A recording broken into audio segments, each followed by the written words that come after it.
Good evening, America.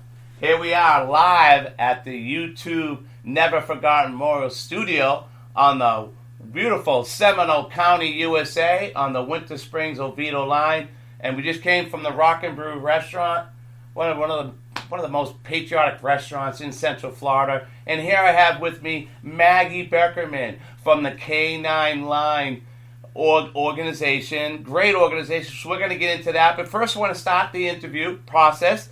So up front, right, today's date, it's March 6th, and we're at, once again, 1283 Punta Gorda Circle in Winter Springs at the YouTube Never Forgotten Memorial Studio. And my person, I'm going to introduce, and go ahead, would you just introduce yourself? Just tell me a little bit about your branch history real quick, and then we'll go on to the next question, Maggie. All right. I served 7 years in the Army, and I went in when I was 18, so I was very young. I got out when I was 25. I was a supply sergeant, unit supply, and I deployed to Kuwait, Iraq, Afghanistan. I served that's where I served overseas. I was stationed in Georgia. I was also stationed in Fort Campbell and then Aberdeen Proving Grounds. So I was all over. All right, impressive. You in the headquarters unit, operations? Yeah, definitely operations. Awesome. Okay. Yeah. So once again, we're Never Forgotten Memorials. That's what we're doing the show, and we're on www.klrnradio.net. We just changed over to from .com to .net. You got to see the new improved radio station. So please go to klrnradio.net. And I'm the 17th show. It's only because it's in alphabetical order, Maggie. It's not because of content. No, right? So R is like one of the last ones, but I'm not the last. I'm second to the last. Okay, so that's cool.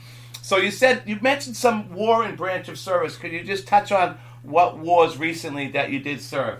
I'll actually touch base on my last deployment. Okay. That was in 2010. I went over there with 101st, and I was there with Airborne, Screaming Eagles, not the chickens. You mean the Cuckling Chickens, yeah. Right? The Screaming Chickens. Yeah. So when I went on my last deployment, I ended up, unfortunately, my husband was killed when we were there, and excuse me. When we were deployed together, it was one hell of an experience, and you never expect to lose your spouse. You always prepare for the worst, but you always when it happens, that's when you kind of have to just adapt and overcome. Sorry to hear that. But I got out and have been processing that in my own way by working with K9 Line. Okay, we're getting further into that. Yeah. So we're going to go through these interview questions kind of quick because we really want to talk about K9 Line. So what rank were you then? I was specialist. I was an E4 Mafia. Oh, you kidding me? No, unfortunately, I got promoted, and then I got demoted. Oh, so you hate that. I rocked out that E4 Mafia very hard. So you got demoted over there? No, it was actually it was after my deployment. Okay, you don't have to share that with me. It's okay. You don't have to worry about that. So why did you pick? It sounds like you were Army. What made you pick the Army, that branch of service? I was denied to go in the Air Force. You were? I was denied the Air Force, and then the Army actually called me. Yeah. Well, I can see why. You're not a chair force person. You know what I mean? You're out there getting your hands dirty. You got to get dirty with your hands. Yeah. So tell me more about your boot camp real quick. Oh, my gosh. So they always make fun of me. I went to Fort Jackson in South Carolina. They always want to say it's relaxed in Jackson. There was at no point did I ever relax. Right. There was so many days that we got maybe 2 hours of sleep. Yeah. Oh, I know it's tough, right? Yeah. Tell me more about your instructors. You do a certain. So we had 4 instructors. We had they were all 4 were in different MOSs. One of my favorite instructors though was Drill Sergeant Skinner. He was a shorter, tough medic, and he was a badass. But he knew if his soldiers were struggling, he actually had that ability to motivate them, to give them that talk. Like, listen, this is going to suck, but you're gonna have to suck it up and drive on. Embrace the suck. Embrace right? the suck, exactly. Yeah, right. That's where we first learned that phrase. So how'd you get through it? I mean, was there family support? Because being a female, let's be honest, must be tough. And you were 18? I was 18. Oh so my goodness! I do have a funny story. The very first time. We're not ready for that. I'm going to ask you that question shortly. All right. I am going to ask you that one. Okay. All right. So how'd you get through it real quickly, though? I mean, was it family and faith? Okay, family and faith. Awesome. And you said what wars you served. You did go to Afghanistan and Iraq? And Iraq, wow, yes. That's take my hat off to you. And you said your job assignment was once again a supply card? I was unit supply. Unit supply. Yeah. Yep. Very important position. Yeah, listen, supply or die. Yeah. Supply or die. Yes. And did you see combat? You were in? I did. You did I see did combat? see combat. I was not on the front lines. Right. I was not. I saw the aftermath. Yeah. I saw my soldiers coming in. Unfortunately, there was... I'm not going to get too far because it can get gruesome. Yeah. But I saw the aftermath. I would go on missions. I would go on the Blackhawks. I would do a lot of stuff to go out and transport our supplies to certain FOBs in different bases. It was. So you were full rattle battle. Yeah, full battle rattle. Full rattle battle. Getting that mixed up. Yeah, it's okay. But you put your full kit on. Yeah. You have to go out. You still have to know how to shoot your weapon. I mean, I still had to qualify. I was a sharpshooter, so I was. Yeah. So I wasn't missing things. You were carrying 60 pounds. So if things had to happen, I had to be ready. Pounds? Close maybe a little more. More. I think it's 65. Yeah, it was about 60 to 80 strong pounds. woman you are, definitely. So here comes that question. Do you recall any particularly humorous or unusual event? So what I was going to tell you earlier when you asked how did I get through it, I called my dad. And this was the first time I ever called home. I was crying. I was in tears. I was like, what the hell did I get myself into? He called my recruiter. My daughter's calling. What the hell? What did you get her signed up for? And he's like, give her 2 more weeks. She's going to call you back. I guarantee she'll be fine. I called back the second time 2 weeks later. I was so stoked. I knew how to shoot a weapon now. It wasn't a gun. I had a weapon. So, yeah, it was night and day. Those recruiters know their shit? I thought they just, some of them. Yeah. Some. Okay, so did you make any close friends in the service? I did, actually. I actually stay in touch with my very first commander. She was not my friend at the time, but over time, we became close through being deployed together. Yes. Your commander and your supply sergeant, they work hand in hand, so they're close. Yeah. They're always together. So I still speak with her quite a bit, and I also have a soldier that I came back from Iraq with, and Jill is awesome, and we still talk today, and we talk about how we were just crazy Joe Schmoes, and we didn't know anything, and now it's like, look at these schmucks, and it's right. It's so good. You remember that day when you were out of the service? You recall when the service ended? Remember that day? I do. It was a tough day. It was a very tough day. Yeah, I remember mine. It's amazing. November 6, 2014. That was 19 January 2013. Wow, real close. Yeah, real close. Yeah. And when you got out, did you join any veterans organizations? I did. I joined the American Legion. I was already a part of the American Legion, and I found Canine Line, and that helps me out. It's a bunch of veterans that we can get more into. That. Yeah, we're going to get to that right in a second. So here it is. Here's the key question. It's going to go into the Canine Line. How did your service and experiences affect your life? So, how do you say that without even, without any type of mixture of emotions? It was something that I am thankful for, and at the same time, I get very frustrated with, and there's some anger. I have PTSD. Let's not sweeten anything or sugarcoat anything. I've had flashbacks.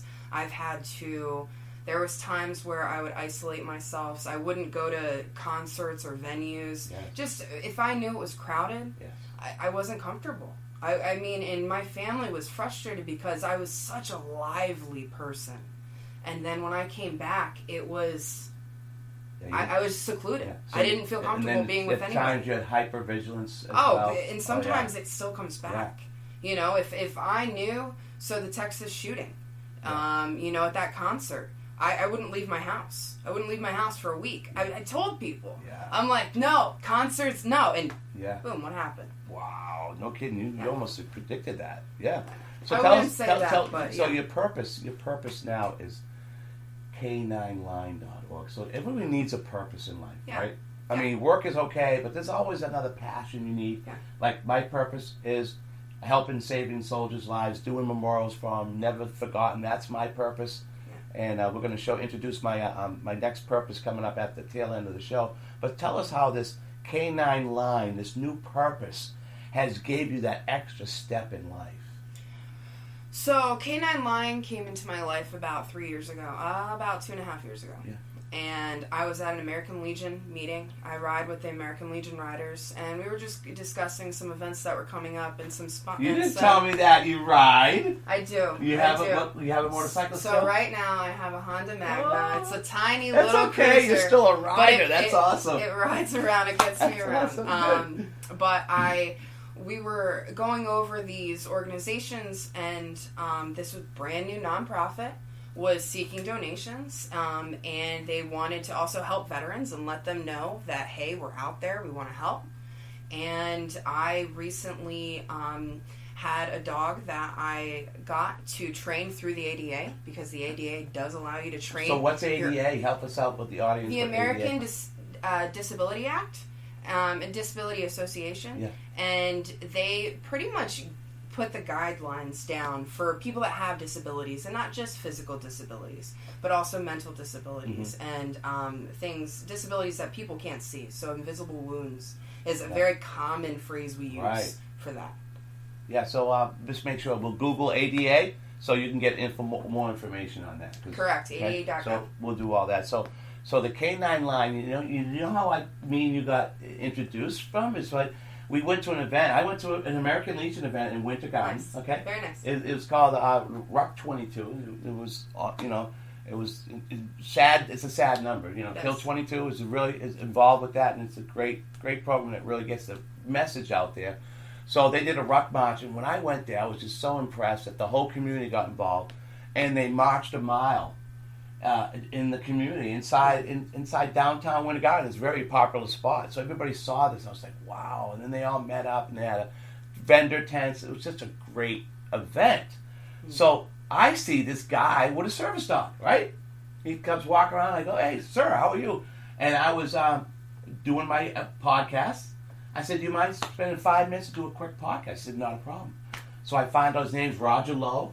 I found out he's part of K9Line.org. I find all this information. Great guy, great interview. And matter of fact, we're going to play the interview after our interview. We're going to play it part of the podcast. We are going to do that because he did a great job, and it was just a great interview. So that's how I got to K9Line.org. And then that story came out. The story that came across, WoundedTimes.org. You can pull it up.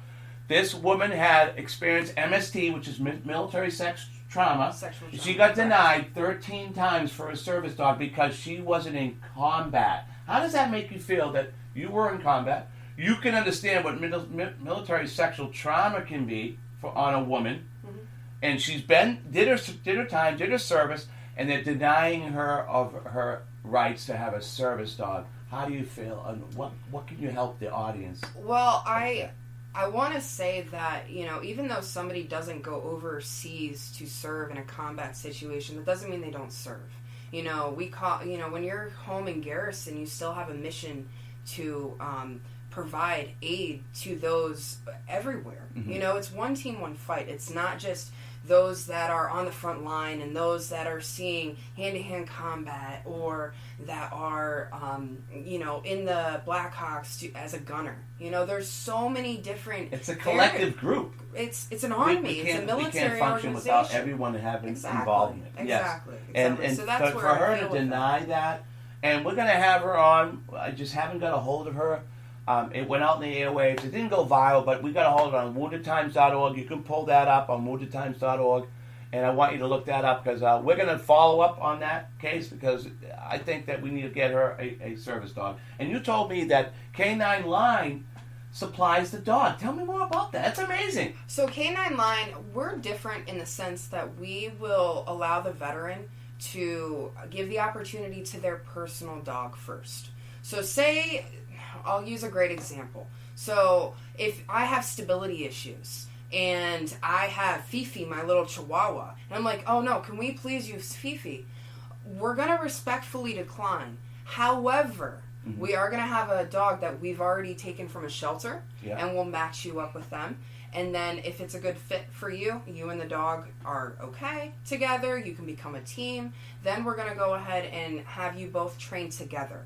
We don't take the lead from your hand, so we're training you and also trying to teach you ways to hold the lead. We go through all the basic stuff, but then we go into the heart of the matter, and we train that physical team how to help with your services. And then once you pass, you still have to be tested. You still have to qualify. Say it's just not working out. So we find you another dog. Okay. But it's not like here we're going to go ahead and you're going to give us $25 and we're going to give you a vest and call it a day. No, negative. You still have to be tested, and there's still qualifications. Right. We don't want you to be a hazard to the public. And that's one of the biggest things that a lot of people don't realize they do when they have a dog that they want to just bring with them, so they give them that service dog vest that they got offline, and it's like your dog is not. And they can move to the front of the line. They can get exactly, checked into an airplane quicker and all that. These dogs Terrible become people a doing lifeline. that. Right. It becomes a lifeline for that veteran, and we give them a better quality of life. Outstanding. I love the mission that you guys are doing. And one thing that I do want to touch base on is that it's also veterans hanging out with other veterans. Yes. So when you come out to the trainer's property, and we go to the training site, and we touch base. Okay, we're gonna have Joe Schmo. He's gonna be working on this. All right, Sally Jane. She's gonna be working on that. Before and after, they're going to have time to connect. They're going to have time to discuss things or not discuss things. And sometimes it's just that ability to be around other people that have experienced the same things that you've gone through. And they're going to understand that you're just not having a good day. So here's my challenge with the way you approach, because it sounds like you have to be in the Florida area, because you're telling me you have to be boots on the ground to train for an 8-week course? So it can be from 6 to 8 weeks. It can be from 6 weeks to 2 years, depending. It's a case-by-case basis. And right now, we only have a trainer in Florida.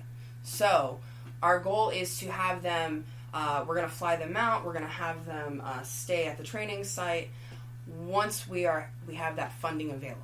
Because you're still a young nonprofit. Yeah, we just started out. Yeah. So we're very small still. We're still getting our name out there. Some veterans don't even know that we're around. Yes. So we want them to know that we're around. We want to give them that hope, that motivation, that opportunity. I love your logo when it shows you're dropping down by a Black Hawk. Can you stand up and show that? Oh, I love this logo. Check out this logo. You got to go in front here. Check out the logo here. You got to, look at that. Is that awesome or what? The dog is repelling with the soldier. That is amazing. All right, come on back. All right, come back. I love that one. Okay, so, that's the only challenge I see. And as you guys grow, I know you're going to adapt to big pockets. Like I would think you would want to go maybe to Atlanta. That might be a closer hub. Oh, we would love to supply the entire East Coast. And eventually the entire nation. Yeah, that's our long-term goal. That's definitely a long-term goal, but it's something that we're still going to strive for. We want to just touch as many veterans as possible. Right, and so it's the founder is Sharon Lowe. The founder, Sharon Lowe, is the president of the company, and she is amazing. Roger was the one that started this, and Sharon's now the one that she runs the show. It's awesome. Right. And we just get out there and we try to talk to as many people as possible. We go to events. We go to, our next event is going to be in Winter Garden, and it is March 28th. Please mark your calendar down here, Floridians. This is an awesome venue.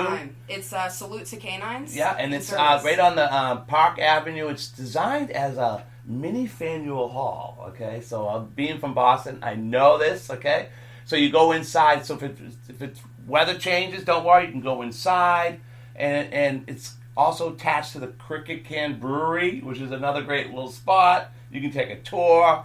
And it's just the hub of Winter Garden. You can walk around, enjoy it, and they have a good tent. They'll probably have music in there. Yeah, the likely. Shadow Warriors are the ones that are going to hold the event for us, and they have a doggone awesome venue going on. Chance is awesome. Chance is amazing. I like Chance. See, I met Chance at the Ace Cafe. I did a podcast at them. So you'd be surprised, a lot of podcasts I've done in the advocating for the community of our veterans. So the next thing I want to bring up is what I'm tapping onto is the transition guide for veterans. Okay, so this is coming out fairly new. As you see, it hasn't gone to press yet. So I would like to team up with you, all right, your group. All right. And what we're doing is basically it's a keep it simple, silly guide. It's TM. It's designed like a training manual, and it just covers 6 simple steps. And we're going to go into it further, but. So we're going to create a mentorship program. So we need sponsors for this as well. We need sponsors for K9line.org. So what do? You sponsor a mentor and a mentee for $100, and then we would, go through this whole program. So once this program is complete, now the mentee turns into a mentor, and you pay it forward. So it's always Beautiful. You continue to Beautiful. pay it forward, and it grows with peer support. Like the virtual Team Red, White, and Blue. What a great peer support. RWB's great. Google Team Red, White, and Blue soldiers out there. Need to do that. It's on the app. The app just came out February 1st. The Taji 100, you guys missed it. You have to wait till all the way next year. Incredible event. They're doing a Baton Death March in Texas. It's on my bucket list. I can't believe it. Thousands of people show up in honor what happened of the tragedy of our soldiers. When the end of the Korean War, they put them through torture and they made them march, and a lot of them died during that Bataan Death. So it's things like that, and it's all about peer support. We are a culture. Now, we want you to continue doing your VA, your institutionalized stuff, but we want the veteran, the Army, the culture to come in to help with your challenges. It's going to take both. It's going to take the VA it's community effort. and community effort, both of us yeah. getting involved, integrating, and making it happen to give you guys a better life. We're here to bring you the resources. So you want to go to SergeantDaveMatthews@gmail.com. That's SGTDaveMatthews. And you also want to go to Facebook page, Remember the Fallen, all one word. And of course, www.klrnradio.net. Scroll over to the 17th show. You'll see the Remember the Fallen. You'll see my blurb. Scroll down. I got 90 episodes of a lot of stuff going on. Woo! And, K9.org. Go there. You want to Google ADA. Anything else you want to share while we end the show here, Maggie? I just want to say that if you are a veteran in the Florida area, go ahead and give us a call. Reach out. If you're seeking assistance to get a service dog, don't feel shy. Go ahead and reach out. And if you are feeling like you're down in blue, reach out to somebody. I get it. I've been there. I've done that. And don't silence yourself. And exercise 30 minutes a day. It's the easiest thing to start and out. Drink water. Drink water. 30. Change your socks. Yep, change your socks. Drink water. Dry feet is always important. Yes. I'm soaking my feet with Epsom salt every night now. So I'm doing it. I'm going on. So 30 minutes a day, people. That's all it takes. Start off with 30. If you're overweight and you got bad knees, you got this going. No, you can still do 30 minutes a day of walking. It's a great starting point, a great platform for you. And then get back to us. You always go on neverforgottenmemorials.org. My site is under construction. That's all new and improved as well. So keep us in touch. We want to stay in touch with you folks. And so once again, thank you very much, Maggie. Thank you for having me. Thank you for all you've done for the K9line.org. I can't wait to March 28th. I'll be there as well. Can't wait for that. And just you veterans out there, I just want you to know we're here for your support, to inspire, to empower you, and give you all the resources that you need. That's an important thing. That's what we're trying to do here. All right. So once again, Sergeant Dave with KLRNradio.net, and we have Maggie Berkman from K9line.org signing out. Pop, smoke, out.